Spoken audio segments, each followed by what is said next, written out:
Holy sheet. It is time for another unboxing. And holy sheet is right. I've been waiting for this one for a while. I don't know why. CGC took a while with this one. DS Yeah, man, the turnaround times have backed up a little bit because I just sent 2 submissions in, a modern and a value, and I'm figuring, oh yeah, they're at like a couple weeks, and they're at like 32 days for modern and 49 for value, and I'm like, what happened, man? They went up. They like tripled, man. Yeah. So this is the last in a series of submissions I sent out, and I need to get more going here soon. I've already picked out my next group. I just haven't sent them because time. But there's a little bit of a story behind these ones. And, Yeah.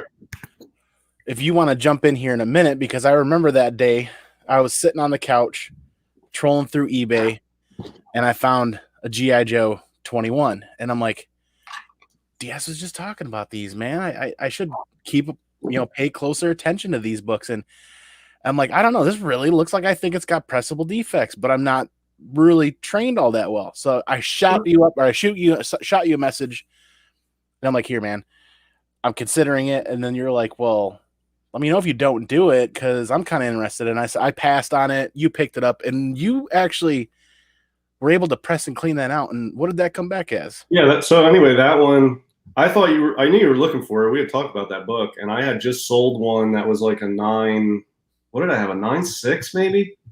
Yeah, I think it was. I think I had a 9.6 I picked up off eBay, and I had just sold that, and you and me were talking about it, and you sent me that picture, and I'm like, oh man, I would buy that right now, but he probably wants to. And you were like, yeah, I'm not going to do it. I'll pass. So I bought it, and it had like a warp that went through the whole book.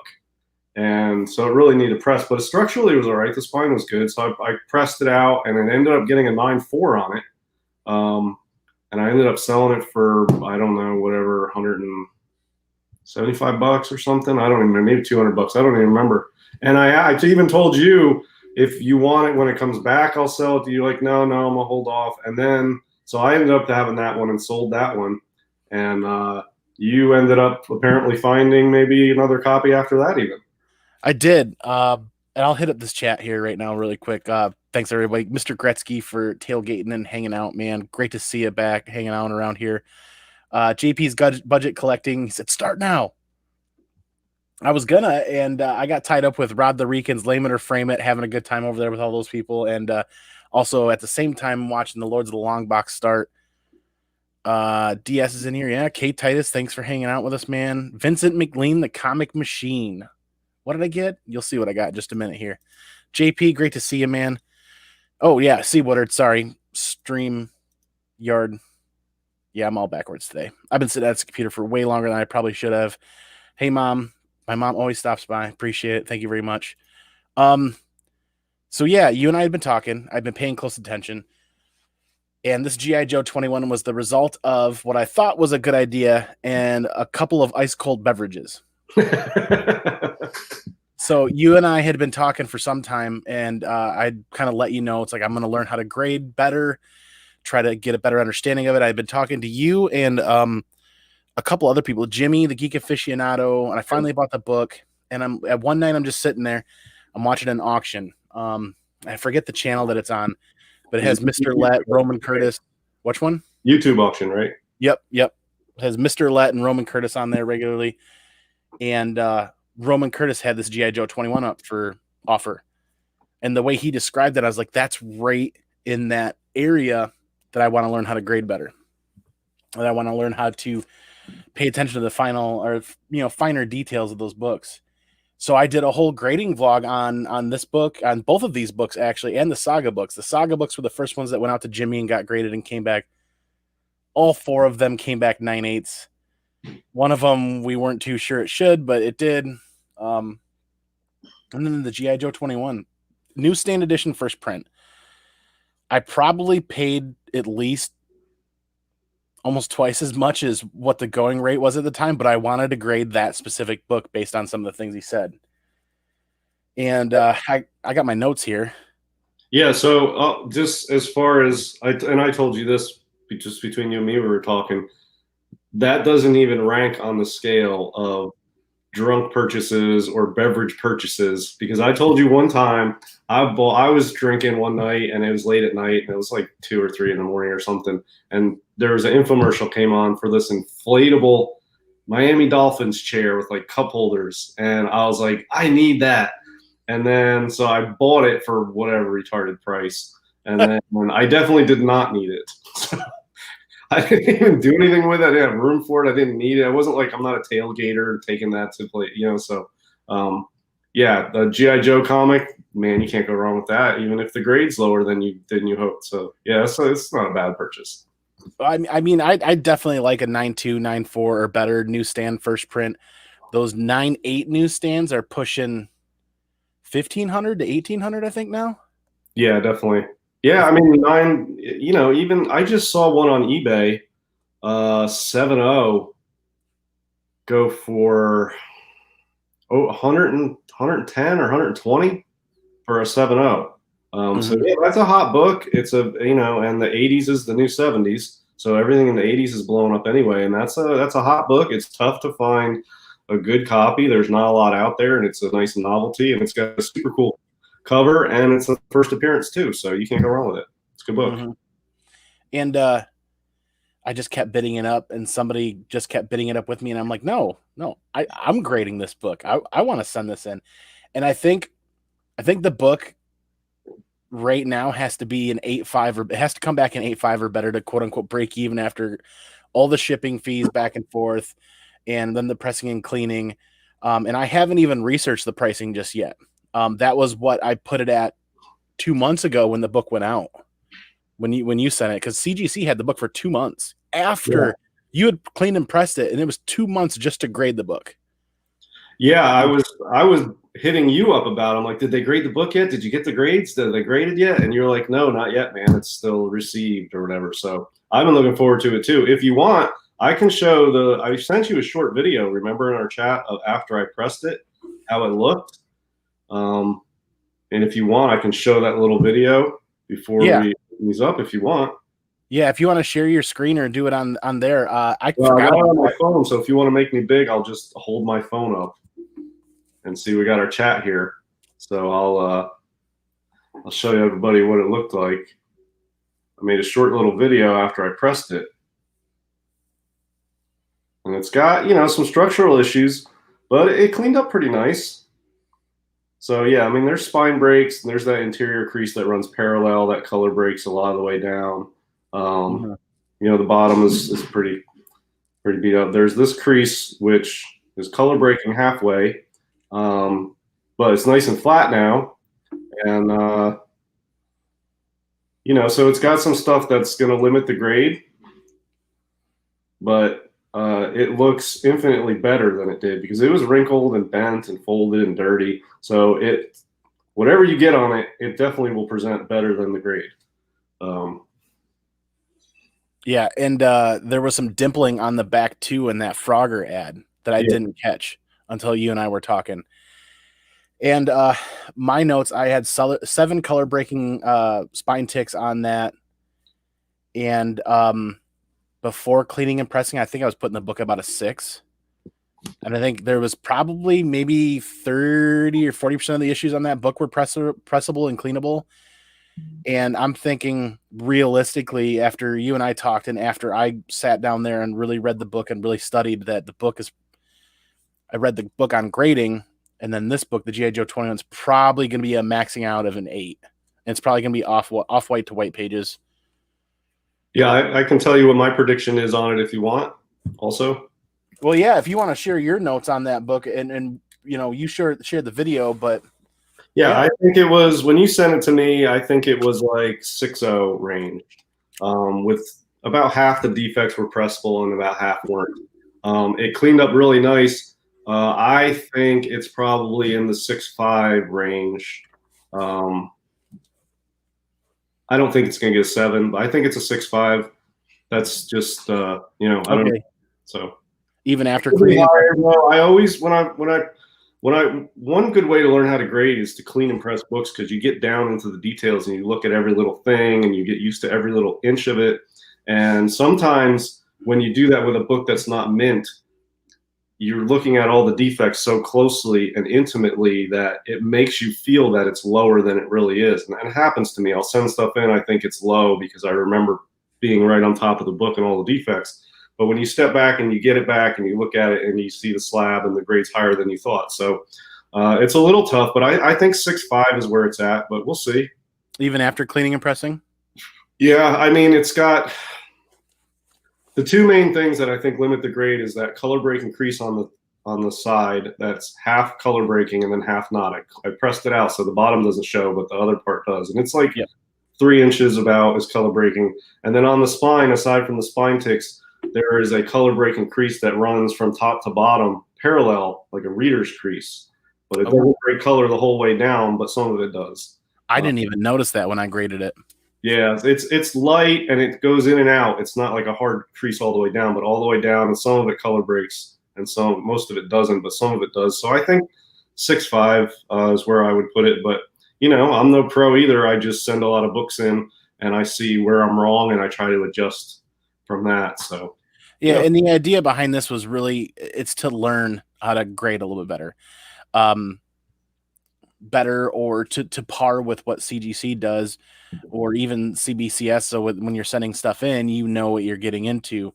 And my notes were terribly written, but I had a lot wrong with the book. And like I said, it was 6 before cleaning and pressing, and I was hoping for like an 8 after that, but I didn't know about that like reader crease. I didn't even see that one.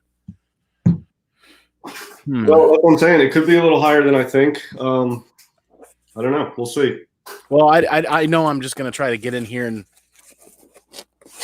I might grab the wrong book first, too, to be honest with you. So then I'll have to find a way to swap them out. Well, do you want to talk about the other book just in case you grab that one first? Well, I might as well try for the G.I. Joe. The other one, I'll tell you, I'm not going to say what it is, but I think the other one, are we going to talk about that too? Yeah. Okay. So I'll just wait, and then hopefully you can pull out the right one. You have 50-50 chance, right? Exactly. Oh, rubber bands. Just look for that dark green out of the corner of your eye. Okay, that's the bottom. I love doing these blind. I don't know, people. A lot of people online just give in and look at the grades, and I get it, and there's a lot of good reasons for that. But for me, I got to do them. Oh, hey, lucky grab. Nice. All right. You want to make yourself big? Yeah. Hold on. Now I got to look at the keyboard. Okay. Here we go. All right. So, G.I. Joe 21 newsstand, first print. I've been wanting one for the collection for a while and been talking to a number of different people in the community, and I wanted to get one before the book becomes super expensive. Now, obviously, I love collecting 9/8, but those are super expensive right now. So, oh man, yep. 7-0. Hey, okay. Not bad. You're pretty much right on with that. Yeah, so it's a little higher than I thought. And so what I'll tell you is I think you got at least a point bump on the cleaning and pressing because I thought it was like a 6. And then I thought I'd maybe get you to a 6.5, but I got you to a 7. So yeah, that's a good grade for that book. I'm happy with the return from a standpoint of improvement of the book I worked on for you. And then really, that's not a bad grade. That's a nice book, and it's a good grade. Yeah, and a newsstand. It presents really well, and it's a newsstand. The colors on it are great. And you want to know what the crazy thing is? White pages. Yeah. I really thought that was going to get off white to white. Yeah, me too. They have been all over the place on page quality. I sent a Superman 233 in with bone white pages. They were like bright white, and they gave me off white to white. I sent another book in that was off white at best, and they gave me white. So I don't know. Maybe I'm just way off on judging page quality, but I mean, I look at a lot of books, and I've been sending white pagers in, coming back lower, and lower coming back at white. So I don't. That's a crapshoot to me these days. But yeah, 7 white pages, newsstand, nice. Very nice. Yes. I can't thank you enough for your help on that. Because you honestly, you hooked me up and helped me out with this. And so this is quite the learning process, and really appreciate the help. And yeah, dude, 7.0. Because let's be honest, that book had a lot of issues. But I had to have it, and it was more about the journey than it was the end. Because learning how to grade that book gave me many opportunities when it came to editing video and content and a number of other things. So it was trifold for me. Well, and I always tell people, this relates to comics or anything in life, education is not free. And the easiest example of that is going to college, or, you know, something like taking a trade, going to trade school or something that costs money. But education in any area is not free. You have to sacrifice something. And if you only have to sacrifice money and some time, that's usually what the education entails. Sometimes it's other things. But yeah, to learn how to grade, to learn how to do videos and content, to learn the comic hobby and various aspects of it is an education, and it costs money. And the only way to do that, for me, what I've done over the last 6 years is, you know, you spend money on books, you spend money on grading, you spend money on a press, you spend money on cleaning supplies. And I'll take risks, and it's not like if the book comes back lower or I bomb out on it. It's a learning experience, and the education costs a little bit of money, and the education is not free. So take whatever you learned from that, and you paid a certain amount for this experience, and you got some education out of it. And the book's like gravy, you know what I mean? Because you don't have a lot into it. You got a cool book at the end and some education in there for the really negligible cost in the grand scheme of things. So yeah, I think you did all right with that, man. Yeah, I didn't do too bad. I mean, Mr. Let offered it at a fair price. At the end, it was me and one other person that kept bidding it up. And at this point, I was like, I want this to grade and to learn how to grade better. And I knew that you had handled a couple of these before. You, in this age range, you've been working with quite a bit lately too. And you and I have been already talking about it, so it just seemed like the right fit. And so yeah, I went a little overboard at the time, but if that price keeps climbing up, this will be breaking even in right now, probably, actually, if I look at the numbers and start crunching things. But 2, 3, 4 months ago, or 3 months ago when I bought it, I think it was 3 months ago, I was looking at about an 8.5 to break even. And I think people are starting to buy up those 8s and those low 9s, because 9.8s are like Yeah, 50. that's a high end book. But look, there's other things you can do to maximize your investment potential in a book aside from grade, because a lot of times we're limited by the cost of the book for what grades you can get. So if you want a certain book and you can only afford what's a 5.0, you can still improve your investment across all the 5.0s by getting, like you did for that 7.0. You got a newsstand, that improves it. You got white pages, that improves it. So now among all the 7.0s, yours is the top of the list for a 7.0. So you have the best possible investment at that grade for that book. So you can always make your investment is maximize your investment on it by going after the little things around the book: white pages, newsstand, presentability, stuff like that. So yeah, I think you're all right with that, man. And if I was you, I would just hold on to that for a minute, and down the road you can use it for trade bait. You could sell it if you have something else on the horizon you're looking to pick up. So yeah, I think you're in good shape with it. Yeah, and yeah, like you said, newsstand, white pages, first appearance, silent issue. It's one of the most chased G.I. Joe books besides number 1 that I can think of in graded form. I don't know. Is there... Yeah, I would say that's probably number 2. There's a one that has the G.I. Joe Special Missions number 1 has McFarlane art on the inside, and it's got that Spider-Man 1 cover swipe. That's a G.I. Joe book that's kind of hot, but that's only really hot in high grades, and that's pretty rare. Yeah, but I mean, that's probably number 2 on the list, honestly, after G.I. Joe 1. Yeah, and now it's killing me. I want to look it up on here, but it's going to take me forever in a day. So there's another one with I can't remember who's the character, but it might be one of the last issues. I'm not sure. I can't remember. There's another one that sells pretty good, but I think that's the number 2 G.I. Joe issue. First appearance of Destro sells pretty good too, but I don't see a lot of people grading it. Oh yeah, and Seawood's saying the final issue is hard to find too. Yeah, I did hear that. I think final issues of runs in the 80s and early 90s traditionally are tough to find, because a lot of those series went on a long time and just sort of petered out for a while before they just yanked the chain on it. So some of those final issues have low print runs. There's a Conan 155 or whatever's the last issue of Conan on Comic Link tonight, and it's a 9.6. There's nothing particularly special about the book, except it's the last issue and it's in the 80s. Again, another tough one to find. So yeah, final issue. I bet that sells decent in a high grade. Yeah, I think the last 5 are really low, really printed very low. Oh, interesting. Oh, that's the 3rd print. Sorry. Are you looking up the value? Yeah, the first print, 7.0 last sale, $123 in August.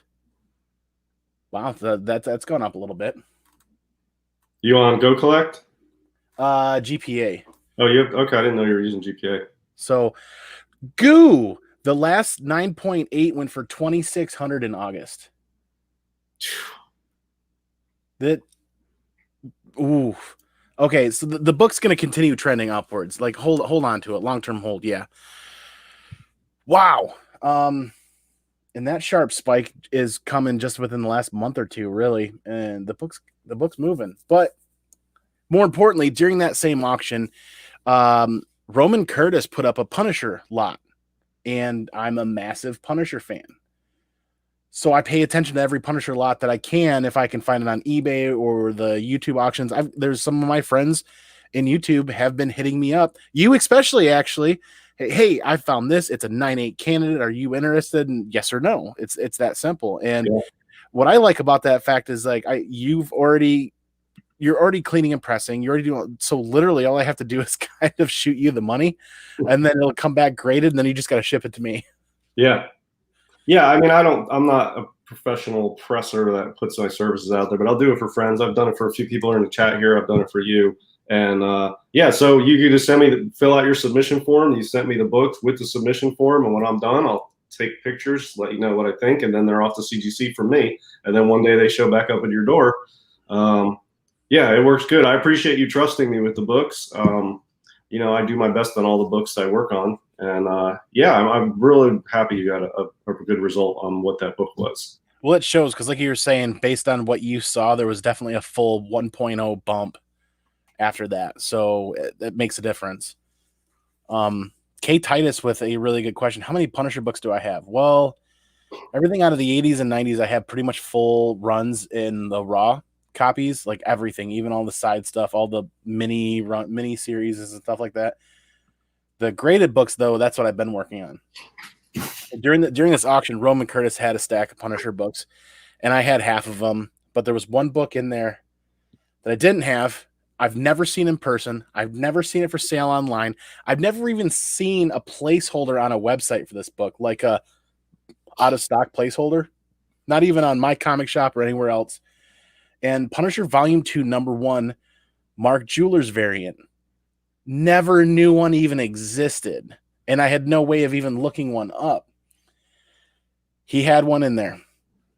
So, of course, I had to buy it, and I paid $30 for the entire lot of books, and he threw in like a bunch of extras too when he shipped them to me. So I got it for an extremely fair price when you factor in all the other books. And that one, let's see. I'm looking at my notes right now. Before I pressed in a clean, I was thinking it was about 7.0. After a press and clean, I was thinking about an 8.5. It didn't have major color breaks on the front. I wish I would have had pictures in front of me besides just handwritten notes. But do you still have the video?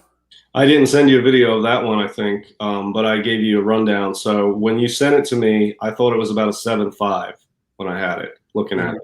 It had mostly fixable stuff, but that doesn't mean that it's a slam dunk and it's all going to come out. I mean, it's not, you know, sometimes it's not easy to get stuff out, and sometimes you don't see the color breaks as late as they are until after it's flat and you get a good look at it. Sometimes it's hard to tell when you have like a ruffled surface there, but I thought it was a 7.5. Spine ticks, crease back cover, light bends, front and back covers, white pages.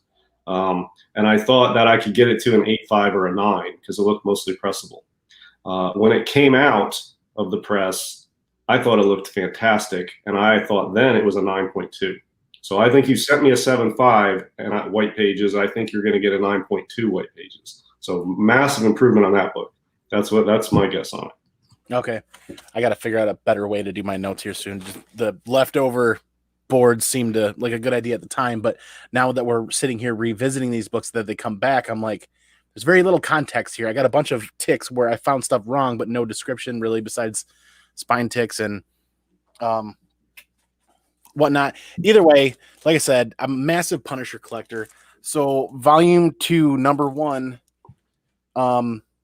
newsstand editions, I'll buy all the time in 9.8s. It's just one of those things where it's still a book that's it's starting to hit that $100 mark and above regularly on sales, I think, in a newsstand with white pages. But Mark Jeweller's variant, let's see if they actually got. Oh, I'm not going to be able to do it. Let's just check in a minute here. Yeah. I'm wondering if they even added it to the label because I specifically wrote that on the paperwork that got sent in, but I've had some. We'll see. So, Wow. I'm going to look now. Oh, Nice, dude. 9.4. That's crazy. That is crazy, dude. I did not. I mean, yeah, that's nice, man. Damn. No Mark Jeweller's notation. Yeah, so I don't know if you did this, but for the benefit of other people in the chat or that are watching on the replay, when you do submissions on CGC's website, you put in the information about the book, the title, the issue number, the date, and then they have another thing for variants, and you click the drop-down box and it shows different ones, and you click Mark Jeweler insert variant, and then it's on this paperwork. It doesn't mean that they won't miss it, but that's how you do it. Now, I don't know if you did that or not, but yeah, I got to pull up my original email with the original paperwork that I printed out because that paperwork went with you, and got shipped out to them. But I know I wrote Mark Jewelers on there. Well, you can always contact them. Maybe they'll do it for free. Your worst case scenario is you send it in for a reholder, maybe with some other older ones you have, and just for $15 you get it. I'm glad I waited because I've got two mechanical errors that I was going to contact them about. Well, this is number 3, and I could just put them all together and have them handled. The last time I had a mechanical error with CGC, it was back on my doorstep in 2 weeks. I kid you not. Yeah, that's pretty good. God, this book is clean though. The only thing what did I say? The only thing on it after it came out of the press, the only thing I saw on it was a couple spine ticks, and that was it. And not a lot, just a few spine ticks and nothing else. I'm sure they found something else, but they didn't find much more. But the only thing I saw afterwards, there was a couple spine ticks, and that was it. Everything else was cleaned up. That's impressive, though. A 9.4 for a book that we were calling raw a 7.75.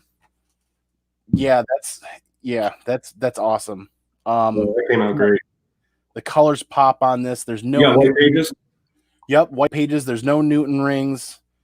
Everything looks really good on that. Nice. And like I said, I've never ever run into a Mark Jeweller's variant volume 2 number 1.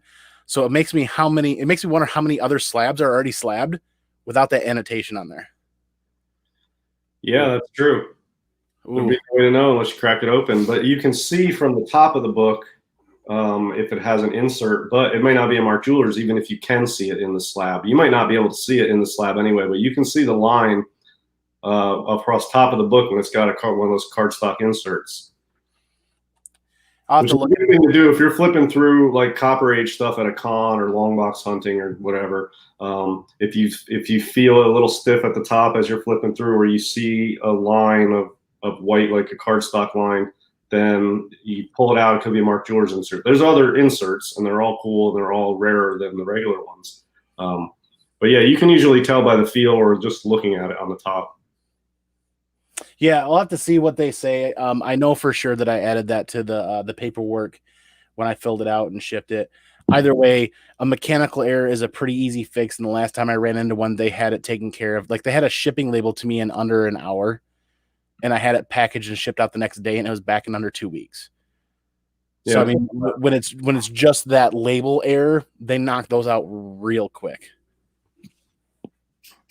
But dude, I can't thank you enough, man. That's epic. A 9.4 is a near mint book.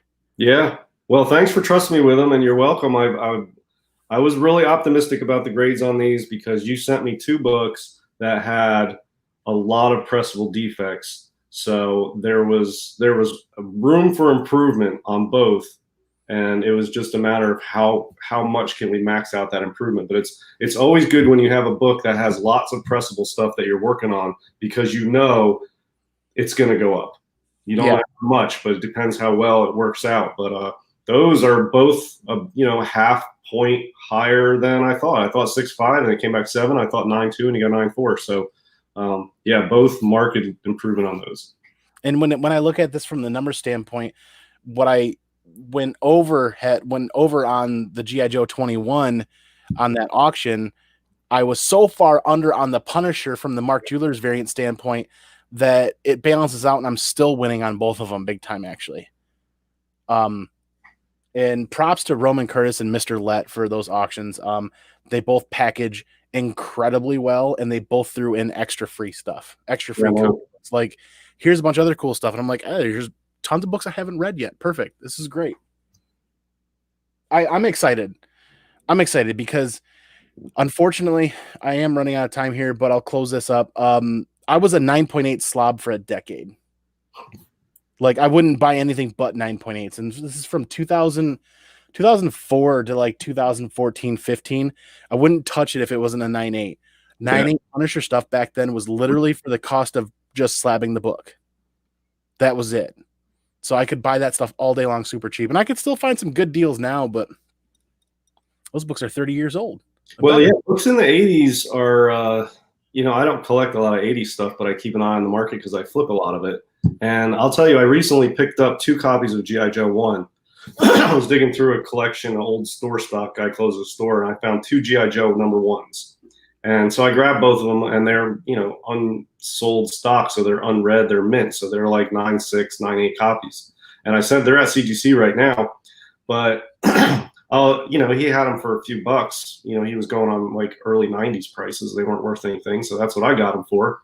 And I'm like, oh, this is the score. These are at least $150 in high grade, and I'm like, 9.8 might even be like $300. I'm looking, they're selling like $800 to $1,000 in 9.8, and some of them are over. So I'm like, man, I can't. This stuff's moving. And the last time I looked at a G.I. Joe 1 was a while ago, obviously, but man, it's like $1,000 book in a 9.8 now. So yeah, the 80s books are climbing, man.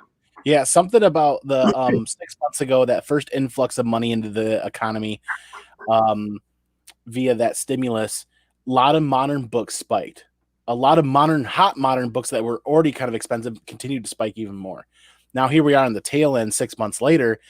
I'm noticing a trend of hot 80s books from most of us where we're at now, getting disposable incomes, getting our families and our bills budgeted and taken care of, and we're really working with our disposable incomes. Those 80s books, Masters of the Universe, G.I. Joe, Thundercat stuff, a lot of that, Transformers, a lot of those books, like you saw G.I. Joe and number 1 and number 21, or both 9.8s are both well over $1,000 now. Yeah, it's crazy. Another thing is, the people who grew up in the 80s are now reaching sort of career status in their life. They have a job that's now a career. They've just got their first house, and they're starting a family, and they're kind of in a stable position in their life now. And they are going back to pick up collectible, nostalgic stuff from their childhood in the 80s. And that's all the stuff you just mentioned is becoming very popular, because now the people that grew up with that have careers and they have money and they want to invest in collectibles, and they're going after stuff they remember as a kid, and that's stuff from the 80s. People are searching out those Care Bear books and the Ewoks books and the Star brand or whatever it was. Star brand, yeah. I'll tell you, man. And you know what? The Marvel did a whole string of movie adaptations, the Indiana Jones, the Dragon Slayer, a whole slew of them from the 80s.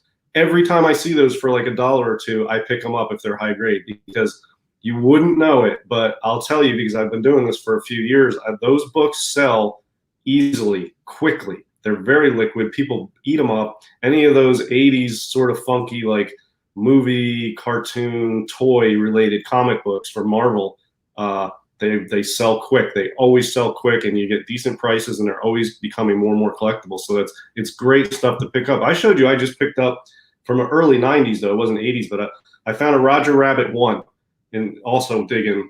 And it's I don't know, a crap book. I got it for dirt cheap, and it's like a 9/8 copy. I have no idea what it's worth, but it's one of those things. Roger Rabbit, man. It's got to be, somebody's got to be looking for that. I just saw one just sold on eBay tonight for, what did it sell for? $100, a 9/8 for Roger Rabbit #1. Wow. Yeah, so I'm going to send that to CGC now, and they're going to look at that like, what? Why is this dude sending Roger Rabbit 1? Because it's a $100 book now. So yeah, any of that stuff, man. It's good stuff to flip. Yeah, dude, I really appreciate your time and really appreciate your knowledge. And it really was about the journey for me. Like, I've kind of let go of that focusing on 9/8s, that it really is becoming unrealistic with 30-year-old books from the early 80s and whatnot, and the mid 80s, even into the 90s. It's getting a little unrealistic in some points. The higher print runs on the 90s kind of help to find higher grade books, and people were collecting those a little bit better. But in the 80s, the paper quality wasn't super hot, and the print runs weren't super high, and people were still reading pretty much everything. I think it was like in the 90s when people were starting to read one and stash one kind of deal. Yeah. Well, in the 80s, people started to realize that comics could be very collectible. And so people started to buy more of them, but it sort of peaked at like 1990, 1991. And that's when the company saw that it was a phenomenon that people are now buying to keep in pristine shape and not reading them. And that peaked in like 90, 91. And that's when you see all of these first collector's edition on all the books that come out, all the foil covers, all the embossed. They started doing variants because they were taking advantage of that. So there was a run up to that in the 80s, but early 80s and mid 80s, most of those books were read. When you start getting to the late 80s and early 90s, you know, less of them are being read and more people are buying doubles and triples and stashing them. So you get a lot more high grades when you get into the 90s. But prior to that in the 80s, you know, there's 9/8s on some of those, but I mean, it's not like easy to find super high grade stuff from early 80s. Yeah. And it's pricey. Yeah. Yep. Most of those books were read. Yeah, but I can't thank you enough again. I'm gonna end it now because you're heading over to Golden Guys here in a little bit, and I'm heading over to watch Golden Guys 2 here. Awesome. So thank you again, man. That 7.0 is a really big jump. Like I said, I kind of had hoped it had been higher, but the book even had issues that I couldn't detect that you were able to find. So that's awesome when you can get somebody that can detect that and actually bring you to a more realistic scope of what the book is capable of. So I greatly appreciate that. Because like I said, it's about the journey more than it is about getting there at the end. Well, you're welcome. And I appreciate you trusting me with your collectible paper, man. Dude, I appreciate it. And thank you everybody for hanging out in the chat. Gizmodo, Drunk Gizmo, I'm sorry. Where'd he go? Alex, man. Hey, good to see you. Thanks for hanging out. I appreciate it. JP's Budget Collecting. Appreciate you guys hanging out. Kate Titus and Mr. Gretzky. Yeah, I might have to look that up in Toronto. I'm not too far. I'm going to put my Instagram in the chat if anybody that doesn't know me. Kate Titus, I think, was asking me some questions. You can hit me up on Instagram and we can talk. I don't press a lot for other people, but I do from time to time. So, yep. And all of the links are in the description down below. DS's links are down there in there. So be sure to check that out. Thank you, everybody. Go peace out. I'm going to go pinkies out, and I'll catch you all on the flip side for the next video. Peace. Be excellent to each other. And party on, dudes.